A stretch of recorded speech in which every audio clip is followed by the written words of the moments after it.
Yuk semuanya, apa kabar kalian? Semoga sehat selalu, lancar rezeki dan panjang umur. Sekarang kita terdengar tidak asing lagi dengan kata anime, manga, dan sejenisnya.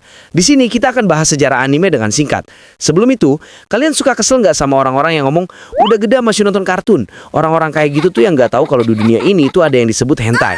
Bentuknya emang sama animasi, tapi ya kalian pikirlah, masa hentai juga buat anak-anak?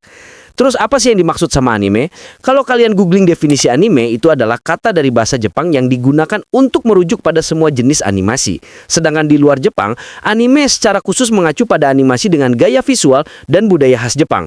Gaya ini seringkali ditandai dengan ciri visual yang unik, karakter dengan mata besar dan ekspresif, serta beragamnya genre cerita yang mencakup tema-tema mendalam dan kompleks. Yang diketahui awal mula anime muncul tahun 1907, berjudul Katsudo Shashin, dengan durasi kurang lebih 5 detik, yaitu gambar bocah yang lagi nulis kanji.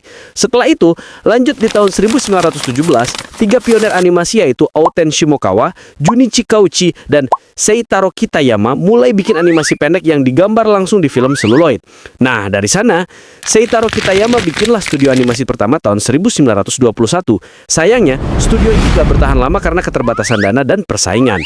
Di masa Jepang terlibat dalam Perang Dunia Kedua, animasi dimanfaatin buat propaganda buat ngobarkan semangat nasionalis, kayak film Momotaro no Umiwashi tahun 1943 dan Momotaro no Umi no Shinpei tahun 1945.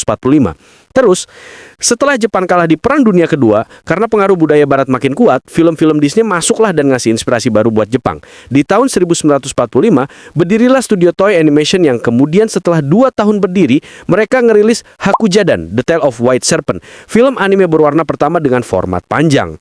Terus, di tahun 1960-an, era televisi ngebuka lembar baru dan Astro Boy, karya dari Osamu Tezuka pun pertama kalinya tayang di TV Jepang. Sampai Osamu Tezuka digelarin God of Manga atau Bapak Anime Modern. Dia memperkenalkan teknik limited animation, yaitu ngurangin jumlah frame per detik buat ngehemat biaya, tapi tetap bisa ngejaga cerita. Setelah itu, di tahun 70-an anime mulai berkembang ke tema-tema yang lebih kompleks. Genre-genre mecha pun mulai mendominasi pasar pada saat itu. Contohnya yang paling populer sampai saat ini, Mobile Suit Gundam. Nah, di tahun 80-an lah disebut masa kemasan anime, di mana studio-studio besar kayak Ghibli mencetak karya legendaris yang ngebuka mata barat sama potensinya anime. Di era ini, penuh eksperimen, dari kisah futuristik, fantasi epik, sampai drama romantis yang ngebuat anime bukan lagi hanya tontonan anak-anak. Terus di tahun 1990-an, anime mulai mendunia sampai yang kita kenal Dragon Ball Z yang jadi ikon global. Di tahun ini, pengembangannya bukan hanya tontonan, bahkan sampai ke game, kartu, sampai mainan-mainan. Bahkan cosplay pun mulai booming pada tahun ini. Lalu di tahun 95, anime Neon Genesis Evangelion tayang dan ngerubah wajah anime selamanya. Di tahun 2000-an, era digital dan internet makin kental. Kita pun mengenal anime Naruto, One Piece, Bleach, dan kawan-kawannya. Di sisi lain, anime dengan format movie Spirited Away dapat Oscar Best Animated Feature yang jadiin film anime pertama yang meraih penghargaan tertinggi di Hollywood.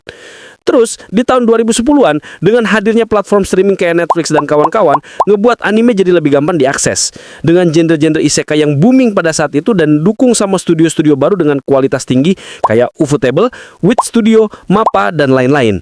Sampai sekarang, anime bukan lagi subkultur, tapi budaya pop global yang ngebuat fans anime bukan hanya di Jepang, tapi internasional yang bahkan menunjukkan diri buat berdiri sejajar sama film-film Hollywood.